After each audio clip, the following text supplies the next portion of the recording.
Bonjour tout le monde, j'espère que vous êtes tous et toutes bien, ça me fait très plaisir de vous retrouver aujourd'hui pour une toute nouvelle vidéo et aujourd'hui il sera question de Wicked, le nouveau film de Jon Mathieu, donc à qui on donne notamment quelques films G.I. Joe, le film Insaisissable 2, un film Sexy Dance, bref, le CV du mec a clairement rien de remarquable, très souvent d'ailleurs je confonds Jon Mathieu avec John Woo, celui qui a fait The Killer, enfin les deux versions, la version US et la version chinoise, mais ça n'a absolument rien à voir. Voilà, j'ai revu la filmographie des deux mecs, je me suis dit, ah non, ça n'a rien à voir. Donc je sais pas si j'ai été le seul à avoir fait cette erreur, John M. Chu, John Woo, bref, peu importe. John May Chu, donc, qui nous propose cette troisième adaptation donc, sur l'univers du monde fantastique d'Oz, sachant qu'il y avait déjà eu un premier film dans les années 70 ou 60 avec Judy Garland dans le rôle de Dorothy Gale, hein, la version la plus connue. Après, il y a Sam Raimi qui était revenu s'attaquer à cet univers avec le monde fantastique d'Oz avec James Franco, Mila Kunis et Michelle Williams. Une version que peu apprécie d'ailleurs, et moi si, je dois avouer que c'est un divertissement que je trouve de très bonne facture. Bon, c'est clair que c'est très numérique et que la patte de Sam Raimi est pas facilement identifiée là-dessus, mais bon, ça c'est un peu le problème qu'on reproche à des gros studios comme Disney, Marvel, etc. C'est-à-dire que quand il y a des réalisateurs qui ont vraiment une patte, voilà, qui ne sont pas des yes man, et que du coup ils s'attaquent à des productions d'envergure comme celle-là, du coup on ne les reconnaît plus dans ce genre de production. Et du coup c'est aussi pour ça que le monde Fantastic Dose est aussi peu apprécié des gens. Voilà, c'est-à-dire qu'il y a Sam Raimi derrière, mais à la fin c'est comme si c'était pas lui qui avait opéré là-dessus. Et donc Wicked, qui est un entertainment, enfin un divertissement que beaucoup promettaient à l'échec, voilà, que ce soit les posters ou les thrillers, il n'y avait rien de bon qui s'annonçait avec ce film-là. Bon, j'avoue que moi je m'en foutais un peu, voilà, la communication m'a pas tellement touché. Et puis je vois qu'il a rencontré un beau succès là aux États-Unis et tout, il a fait déjà plus de 100 millions de dollars rien qu'aux US et 164 millions à l'international déjà pour un premier démarrage, alors que le film du coup ne sort qu'en France le 4 décembre, mais il y a déjà eu des en-premières un peu partout en France et du coup il est déjà sorti aux US, donc c'est quand même assez cool.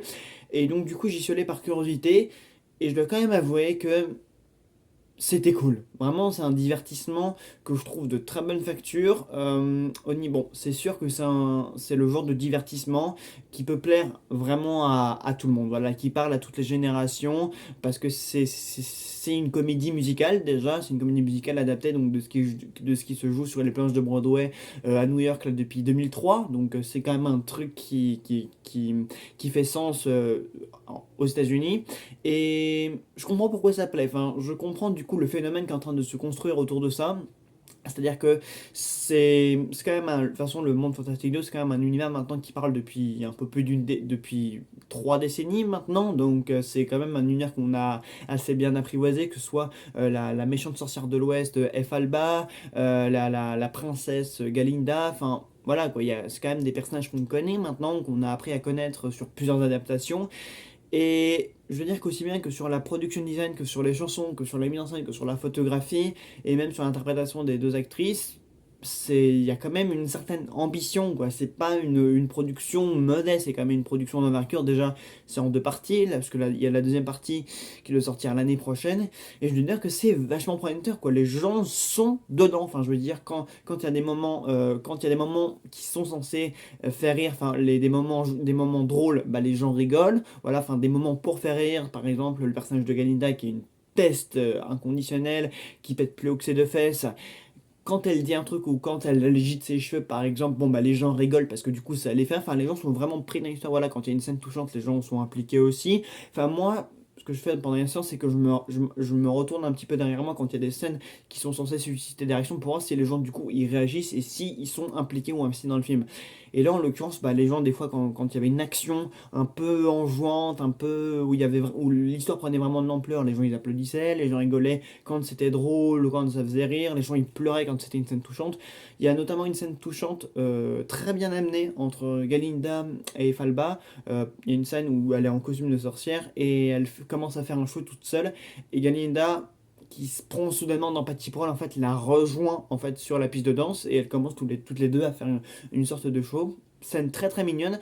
Les gens ont réagi quoi. Enfin, les gens sont en empathie, sont dans l'histoire, sont entraînés avec les personnages. Donc, c'est ça qui est cool en fait. Wicked est un film qui parvient en fait à capter l'attention et l'émotion des gens. C'est pas un film c'est un film vraiment qui parle de choses assez importantes déjà, genre la différence, le handicap aussi, parce que la sœur cadette de F. Alba est en fauteuil roulant, et voilà, on en parle quand même, enfin, on valorise ce personnage, on le met quand même en avant dans l'histoire. Du coup, de la différence, forcément du racisme, parce que du coup, bon, la couleur de peau verte de F. Alba, on insiste quand même beaucoup dessus, sur son point de vue, elle, sur le point de vue des autres, et sur le fait que du coup, le prince, qui d'abord va se faire conquérir par Kalinda, du coup, il a quand même de l'attention envers F. Alba, donc il y a quand même des thématiques dans d'autres blockbusters sont très sous-jacentes et on n'en parle pas. Et là, on y accorde vraiment une assez grande attention, quoi. Il y a vraiment des thématiques ou des sujets qui sont vraiment mis au premier plan de l'intrigue. Bien sûr, c'est une intrigue secondaire parce qu'il y a. Mais d'abord, avant d'amener l'histoire ailleurs, voilà, vers la chute du coup de F. Alba, vers l'ascension du coup de Galinda, vers l'introduction du magicien d'Oz, d'abord on développe ces personnages, on les fait se rencontrer, on les fait apprendre à se connaître, on met en scène leur rivalité. Mais alors c'est vrai qu'au départ, leur rivalité, on se croirait vraiment dans un teenage movie, à la Twilight, à la Harry Potter, à la Monde de Narnia, enfin voilà, c'est vraiment ces teenage movies pas ouf, hein, on va pas se mentir, voilà, Twilight c'est vraiment l'une des pires sagas qui existent au monde, mais voilà, on va avoir des confrontations au début, je vous avoue que j'avais un peu peur de ce que ça pouvait présager, parce que la façon que Galinda parlait, comment dire, le fait que Galinda soit un personnage aussi imbu d'elle-même au début, avant de changer et de devenir amie avec F. Alba et qu'elle s'accompagne dans leur parcours respectif. Au début, c'est vrai que j'avais un peu peur parce que la manière dont les deux s'adressent, se regardent, quand le mec il intervient, tout ça, vraiment, il y a des scènes c'est trop pour moi. Voilà, il y a des scènes où je me suis dit, wow, ok, ça va pas chercher haut. Et puis après, quand l'histoire prend un peu plus d'ampleur, là, j'étais plus avec elle. Voilà, là, je suis plus rentré dans le récit. Mais voilà, non, mais c'est vrai qu'il y a des scènes au début qui font très teenage movie pour adolescents. Bon, en même temps, c'est un film qui parle aussi aux adolescents. Voilà, ça m'a un peu rappelé Harry Potter aussi par moment, avec cette jeune sorcière un peu différente qui arrive à l'école, donc des futurs sorciers pour apprendre la magie et tout. Il y a un côté un peu Harry Potter, genre Michel Yeoh. Elle m'a un peu rappelé McGonagall. Il y a un animal, un espèce de vieux professeur animal, lui il m'a un peu rappelé Dumbledore, oui, fait bon, version animale du coup. Mais je sais pas, il y a des trucs qui font écho à d'autres franchises qui se sont développées il y a plus de 10 ans maintenant et qui sont un peu ressucées aujourd'hui, parce que forcément Hollywood remet plein de franchises au goût du jour, donc du coup il y a plein de franchises qu'on a encore dans la tête. Mais Weekend, c'est vraiment un divertissement honnête, de bonne facture, qui remplit son cahier des charges, qui amuse, dans lequel on peut vraiment s'investir, s'attacher aux personnages, parce que aucun personnage n'est mis de côté, aucun personnage ne va être mis à l'écart. Tous les personnages ont vraiment un parcours, vont vraiment avoir au moins une scène pour eux, voilà, une scène qui va parler d'eux, qui va parler de leurs problèmes, de leurs caractéristiques et tout. Même dans les chansons, dans les chorégraphies, c'est quand même assez bien mis en scène, le montage est quand même assez bon.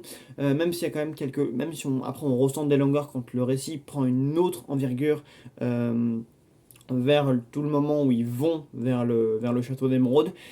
À ce moment-là, le récit commence vraiment à devenir long, parce que maintenant, ça fait quand même. Parce qu'à partir de là, ça fait quand même plus de 2 ans maintenant qu'on suit les personnages et qu'on se lance dans un autre enjeu, qu'on se lance sur un autre récit, enfin, qu'on se lance sur une autre partie de l'intrigue. Donc ça commence à devenir un peu long, mais globalement, quand on commence à apprécier les personnages, à les voir changer, à les voir évoluer, à les voir accomplir des choses et tout, ça fonctionne bien. Vraiment, c'est pas un film nul. Voilà, au début, ça part assez mal, mais après. On avance, les personnages avancent, il y a des chansons, on voit quand même quelques bonnes propositions en matière de photos, de mise en scène et tout. La caméra se balade, cherche à faire des gros plans.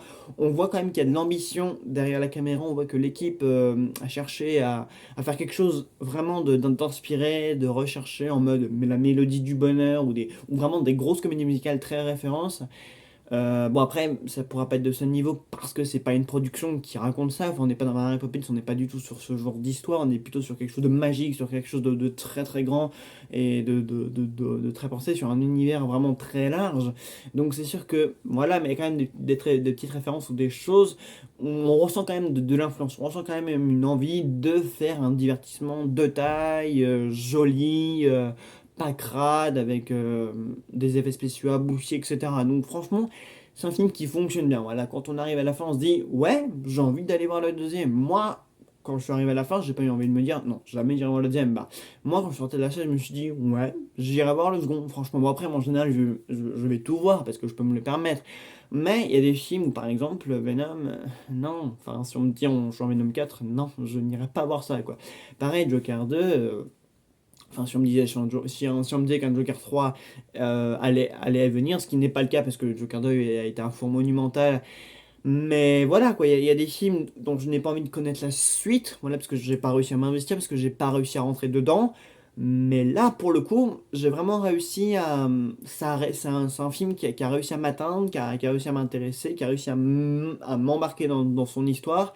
J'ai réussi à m'intéresser aux personnages, les personnages ont réussi à être assez intéressants pour que moi je les trouve sympathiques. Enfin voilà, il y a plein de trucs qui font que j'ai envie de poursuivre cette histoire, voilà, et qu'après, que ça fasse le lien avec ce qui a déjà été fait avant. Donc ça, c'est plutôt cool. Vraiment, il y a beaucoup de bons points positifs. Même si, vraiment, Galinda, au début, elle est insupportable, mais heureusement qu'elle change après, et que du coup, on peut la connaître sous une autre facette, parce qu'au début, wow, au début, je pouvais plus. C'était pas possible. Au début, je me suis dit, mais faites quelque chose avec ce personnage, faites-la évoluer, faites-la changer très vite parce que je ne pourrais pas. Mais ça va, franchement, les personnages, encore une fois, ils évoluent, ils servent tous à quelque chose, ils ont tous un rôle à jouer dans l'histoire, ils interviennent bien. Donc voilà, et puis franchement, même à la fin, on est tous entraînés là-dedans.